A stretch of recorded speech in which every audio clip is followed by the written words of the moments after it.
কিছু কথা মনে রাখবেন, বড় গাছ নড়ে কম, বড় মাছে কাটা কম, জ্ঞানী লোকের কথা কম, সৎ লোকের সংখ্যা কম, গুণী লোকের কদর কম, রাগী লোকের ধৈর্য কম, নিষ্ঠুর লোকের মায়া কম, শিশুদের হিংসা কম, সৎ লোকের বন্ধু কম, নিঃশ্বাসের বিশ্বাস কম।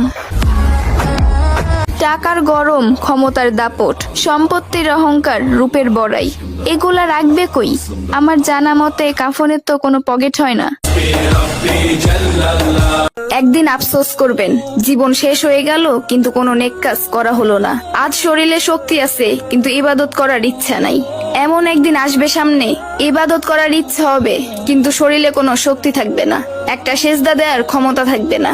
এখনো সময় আছে, তওবা করে ফিরে আসুন। সন্তান যখন দুনিয়ার সম্পদ দ্বারা ধনী হয়ে যায়, তখন বাবা মা ভয়ে ভয়ে কথা বলে যাতে সন্তান রাগ না করে।